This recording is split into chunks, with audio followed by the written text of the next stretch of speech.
அனைவருக்கும் வணக்கம். தமிழகத்தினுடைய முதலமைச்சர் மதிப்பிற்கும் மரியாதைக்கும் உரிய மாண்புமிகு திரு ஜோசப் விஜய் அவர்கள் ஒரு விஷயத்த சொல்றாருங்க.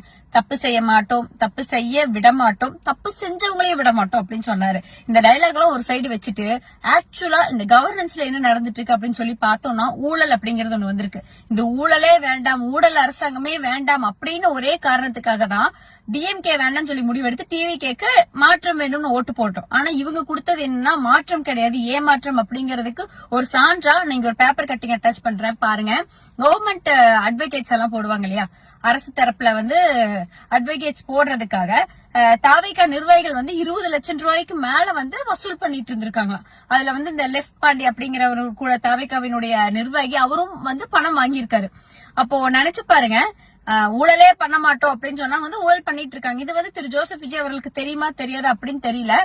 ஒரு நிதர்சனமான ஒரு உண்மை என்ன அப்படின்னு பார்த்தோம்னா, இவங்க குட் கவர்னன்ஸ் குடுக்கறதுல போக்கஸ் பண்றாங்களா இல்ல குட் ரீல்ல போக்கஸ் குடுக்கறாங்களான்னு தெரியல.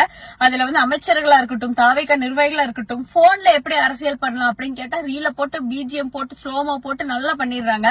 கவர்னன்ஸ்ல என்ன இருக்கு அப்படின்னு பார்த்தோம்னா தெரியல.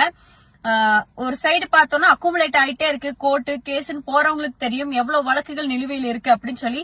ரீசெண்டா ஒரு ஜட்ஜு கூட சொல்லியிருந்தாரு, அரசு தரப்புல இருந்து வழக்கறிஞர்கள் ஆஜராகாதனால அந்த கேஸ்ல இருக்கிற பர்சன் போயிட்டு வர போக்குவரத்து செலவை அரசாங்கம் ஏத்துக்கணும் அப்படிங்கிற ஒரு விஷயத்த சொல்லியிருந்தாங்க. அப்ப நினைச்சு பாருங்க எந்த அளவுக்கு நம்மளுக்கு ஒரு அரசு தரப்புல இருந்து ஒரு வழக்கறிஞர் தேவைப்படுறாங்க அப்படின்னு.